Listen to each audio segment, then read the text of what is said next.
Hi everyone, and welcome to Forest.chat, where we talk about individual endeavour in Western Australia, what it takes, what it means, and how you do it. I'm your host, Paul Vandermeer, and in today's episode, we'll be talking with Tony Vandermeer about being a crew for a Speedway team.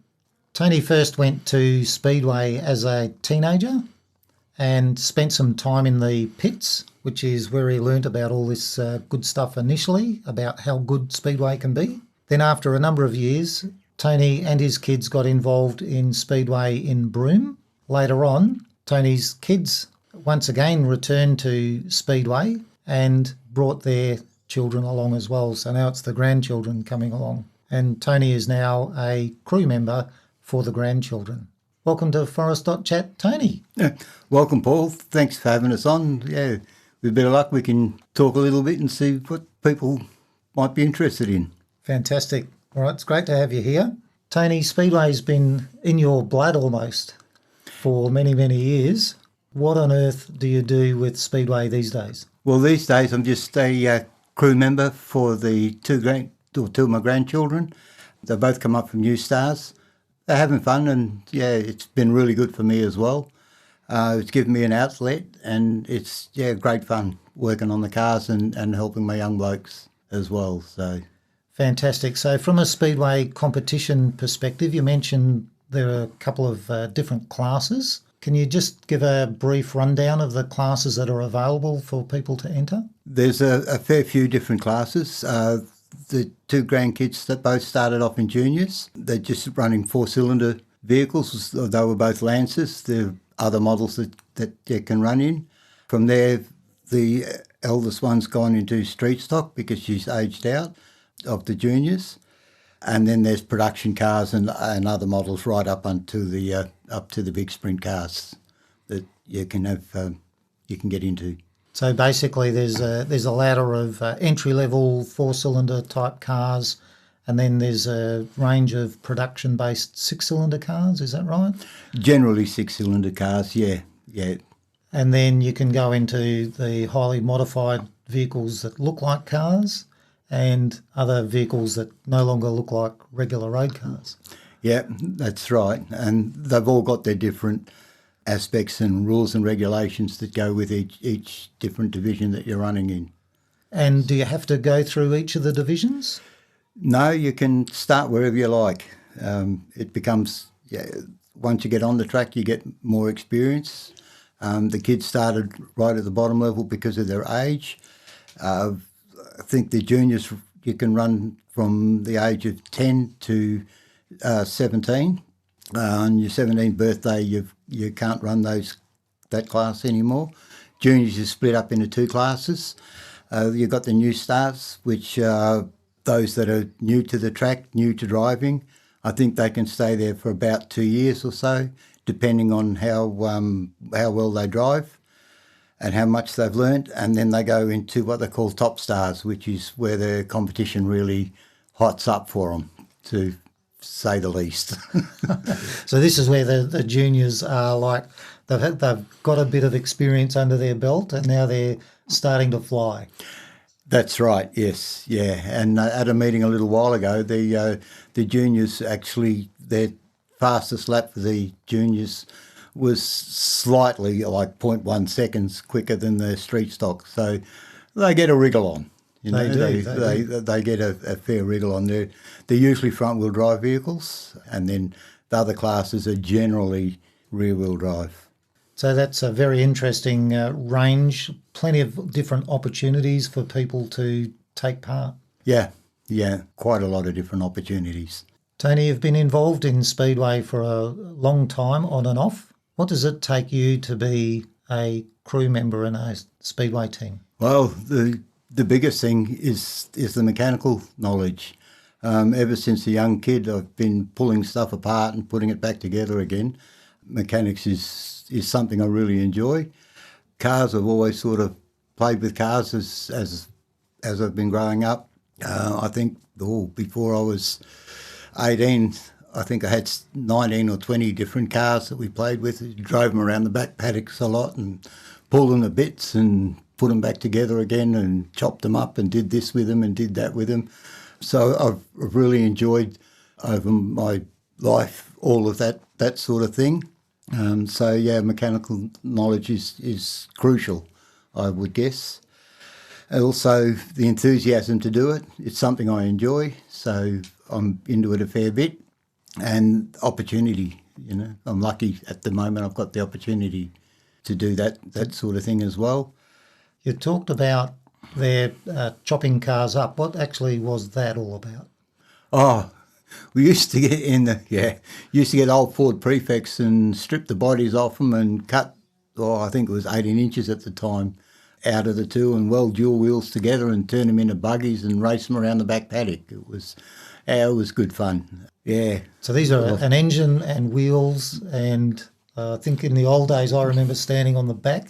Yep, that's right. Yeah, it was just an engine in the front, the chassis, maybe bench seat or some sort of seat on it, a little platform to stand at the back, and you could sort of stand on the platform, hold onto a bar rail behind the seat, and then it just drove around the paddock. And if you jumped too hard on the back of it, would pop the front wheels up in the air, and it was good fun as a kid. I was pretty lucky.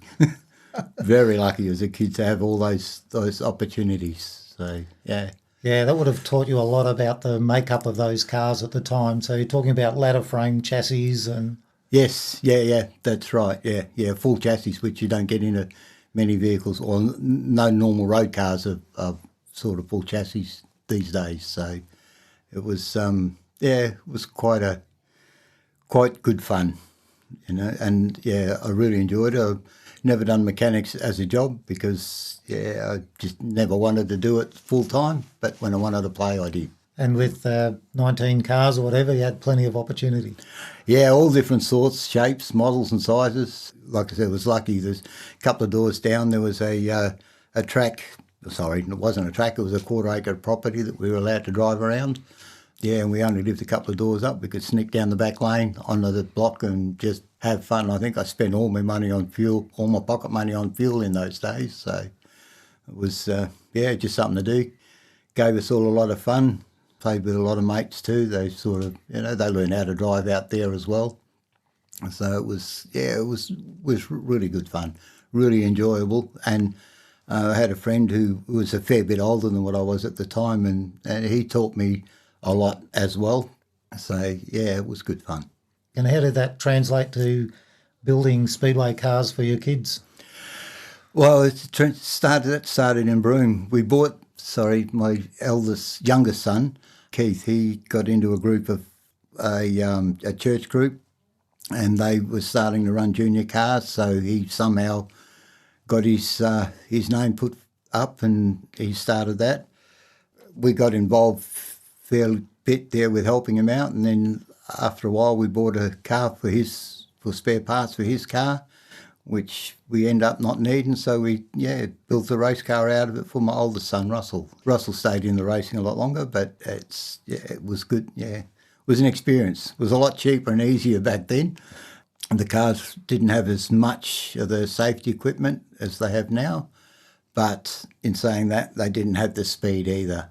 They were a lot slower, a lot smaller cars. They didn't have the technology, and they were rear-wheel drive as well. So, it was fun. Yeah. So you had to build a roll cage and... Yeah. I built the roll cage myself. Bought them all the just straight lengths of pipe. Got the book out because every car's got its own specifications that you have to follow. So we follow the patterns for the roll cage and got a pipe bender and bent them all up, and welded it all into place, and I think I took a couple of weeks off work. It took me a couple of weeks to build it. The first one wasn't quite ready to go on the track, but we got it out there anyway. Things were a little bit laxer then compared to what they are now, but we got away with it. And by the next meeting, all the little bits and pieces were completed and working, because the cars are scrutineered before every meeting. Even now, they're still scrutineered before every meeting. And scrutineering, for those who might not know, is the process of having someone knowledgeable look at the car and check it over for safety and possibly eligibility? Yeah. most of it is safety to start with. They get scrutinised before every race meeting. So they're making sure that all your bar work is in place, all the bars are in the proper places, the right sizes. They're making sure all your seat belts are correct and they're in date, because nowadays they run out of date. They never used to, but now they run out of date. Your window nets are in date as well. That was another new thing. That your seats are correct, everything's mounted properly and solid. That's sort of what the general scrutineering is.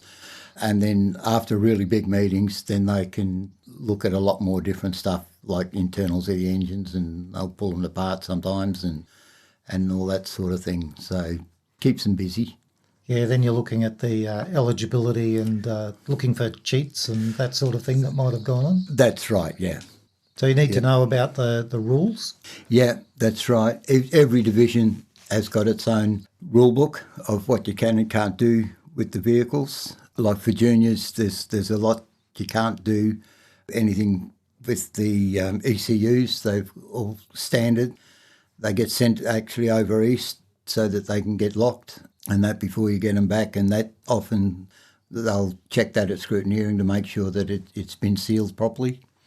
Your engines get sealed as well. I think it's the block and the sump are sealed so that you don't cheat. And what does it take you to actually get to the events? Well, to get to the event, if you're lucky, in the last meeting, there's been not much damage, but yeah, it's still I've got to register for the events. Myself, I'm lucky. I just basically rock up on the day, but the cars need to be towed out there on trailers. Usually, you find a spot in the pits and get yourself organised, ready to go. All you need, fuel, etc. All that stuff. And maybe camping. Yeah, because often the kids have done about, 49 different events, and they've been to tracks from Albany to Karratha and across to Kalgoorlie. So often we camp there overnight. The meeting might be one night meeting, and you stay in the pits overnight. Yeah, so you need to have the flexibility to be able to take the time to tow and go there and get the vehicles back again afterwards. Yeah, that's for sure. And we're running 2 vehicles, so yeah, we've got two cars to tow. Often I'll tow one of them if I'm going to the meeting, but not all the time. Sometimes I get away with it. You get the fast trip. I get the faster trip. Well, yes and no, because I've got a little old bus and I'll take that. That's actually slower than towing. So, yeah, it's still, they've got to make sure all the gear's there. They've got all the safety gears. It's happened a few times that people rocked up at a track a million miles away and left the helmet at home. It happens. It's yeah. I know. I would say, been there with a team where we didn't have all the bits we needed on more than one occasion. Yeah. It's yeah. But there's a pretty good crew. Not only our crew, but especially in the juniors, they mix with each other a lot. So if you haven't got something, someone else usually, if they've got a spare one, they'll help you out. I think there was one meeting with a friend of ours. He forgot his helmet, but he was in a different division, so we just share the helmet between the two divisions, between the two drivers. So yeah. They didn't need it at the same time. They didn't need it at the same time, so we were lucky. So there is a good range of things that you need to be a crew member on a Speedway team. Let's have a break now, and after the break, we'll come back and talk about what does it mean.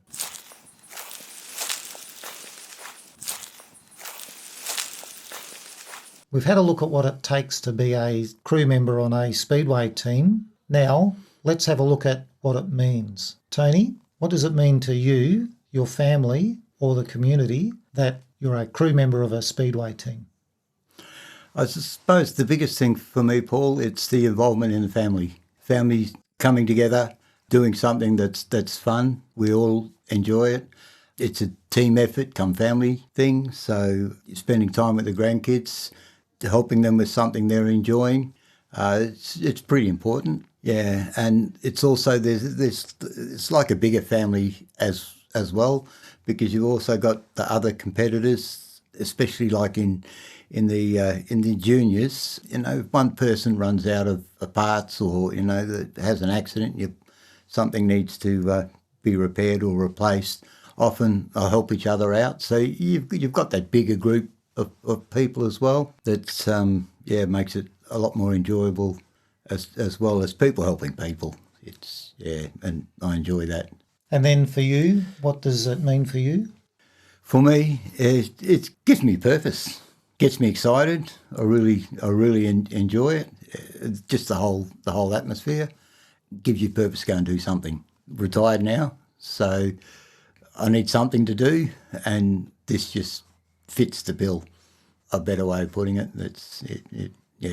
And it's being with the kids and the grandkids. And the grandkids are really getting into it? Yeah, they're enjoying it. Wyatt, especially the youngest, he's 12. We went to the Motorplex a month, 2 months ago, and he really wants to get into racing sprint cars in the long run. And I think there were about 30 sprint cars out there, and as they came out, he named them all, named the drivers, knew the numbers. A couple he was a bit confused on till he saw the number because the cars were the same painting. But yeah, he loves it. And yeah, the granddaughter too, she's enjoys it as well. She's had a bit of a challenge this time because she's gone from front-wheel drive to rear-wheel drive, from juniors to street stock. So she's gone from 1,500 cc's to 4 litres. Car's twice as big. Rear-wheel drive behaves so much different to a front-wheel drive. She's got a whole new learning curve, but she's getting on with it and learning. It's a great environment to learn driving skills. Yes, it is. Yeah. There's a lot of drifting, a lot of mistakes. When they first start, they're a lot, how would you say, nice and slow. You can bring the car back every day after the meeting and it's still in good nick. Then they get a bit more confident. Then they start bashing them up a bit here and there, a bit more repairs, and then, after a while they settle down and they learn a lot more about what they're doing, avoiding a lot more accidents and bumps and scrapes and that sort of thing. So they actually learn how to stay out of trouble on the track with other cars on the track at the same time? Yes, that's right, Yeah, and they learn to anticipate what's happening in front of them. I believe there's a lot of skills that they can take from the track onto the road. Not so much the speed, but reading what's going on in front of you, what's going on in the traffic in front of you. I think and the actual control. I don't have to think about when they're changing gears, you know what I mean? It becomes natural, something else I don't have to worry about, just part of the deal. The things that you do methodically, like changing gears and probably even steering and braking, but you need to have the brain space to safely negotiate where you are on Earth or on the roads. And it sounds like they practicing that effectively in a cauldron at a Speedway event. Yeah. Definitely practicing it. Yeah, it's a lot of traffic. It's all moving fast, especially if you're up in the pack. There's cars beside you, cars in front, cars behind. Yeah, especially cars in front. You have to watch what's going on. If they're losing control or whatever line they're taking, they really need to get that on board and anticipate. And have you got examples of where they went wrong? There's a lot of pictures of damaged of damage on the vehicles for that sort of thing, and the vehicles have to stand up too. I mean, they had one incident where Wyatt on his front, because they drive in a anti-clockwise direction, and his front right hand wheel, the whole wheel assembly, the strut, drive shafts, everything just popped out, and it's a bit of a sad situation when you watch the car come back in being on the back of a tow truck, and then you got some work ahead of you. Yeah. So how long do you have between the races in that sort of? Well, it can vary. Usually they'll have about 3 heat races and a feature race each night. So usually it's about 4 races. You can have 3/4 of an hour, hour and a quarter, that sort of spacing. Depends on what else other divisions are actually racing at the time, or whether they've split them. Sometimes you get that there's too many of one division, so they'll split it into two groups for the heat races, but then for the feature race at the end, it's all in. Everyone who qualifies. Everyone who qualifies, yeah, which is usually anyone who's still running. Right, so there's a lot of positive meaning there for you and for your family and for the community in people getting involved in Speedway, which is really, really great to see. After the break, we'll have a look at how you do this.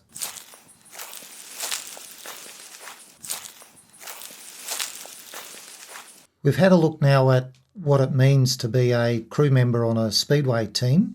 Now, let's have a look at how you do it. Tony, how did you get involved in? Oh, for me, it was really easy. My oldest son, Russell, he got the ball rolling, for want of a better word, because he had the cars for his grandkids. We just progressed from there, and he wanted a hand, or I gave him a hand. And eventually, over time, it just, grew and developed into me going there, helping him. Or helping them all, I should say, at the track. And it's just, that's how it's sort of gone for me, because of knowing someone who's doing it already, I guess. Well, in that, you say you're helping them, so who's actually doing all the work on the car in between events?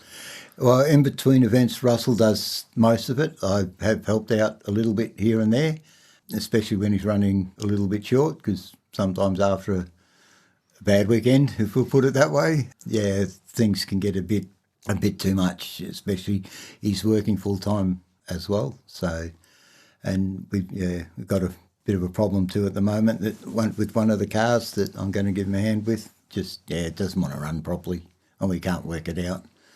We've had a lot of work done on it, but it doesn't want to perform on the day. So, okay, fuel filter. Thought fuel filter.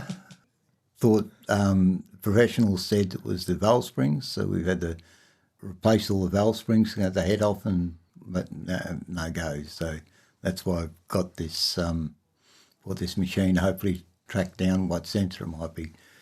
At home or in the pits, you can rev it. Beautiful. Put it under pressure, and it gets to a certain rev, and then it just seems to go down to 3 cylinders. It just barks funny. A real dull, like a 3-cylinder.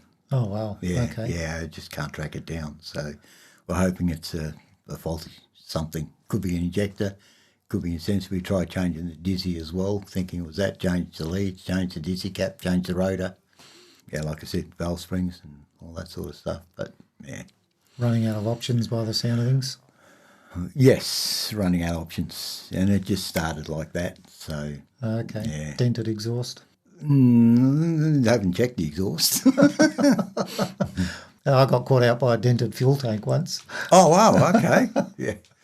Yeah. So it didn't quite have as much fuel in it as it said it had. As it said it had, yeah. Anyway. That's racing. Yeah, that's it. And the kids help out as well? A lot, yes, yeah. Often, or nearly always actually, they're right in there helping at the track as well as at home. If Russell's working on the car, the kids are there. And often, like Wyatt, he'll actually work on the car while his dad's away. There's stuff he can do, he'll do it. All right, and he's 12 years old.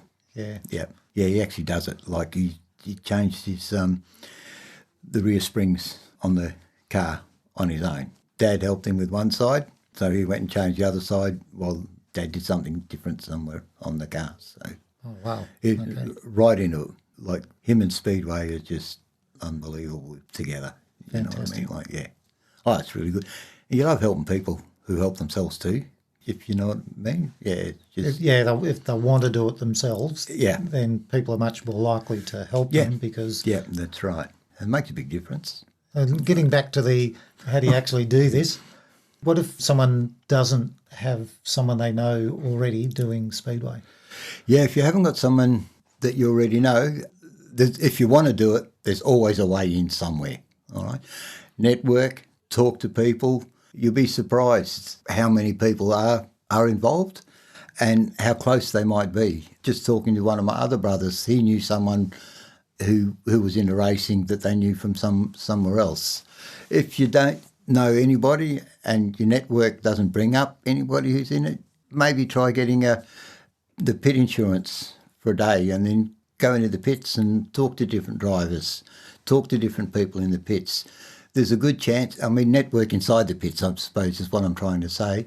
To get a day pit pass for the licence is just a matter of going to the Speedway Australia website, go into the licensing section and work your way through there to get the one-day pit insurance. And then you go up, you sign in out the gate to the pits before the meeting starts, and then talk to people. There's always people doing something on their cars. I know with juniors, everyone's happy to talk to anybody.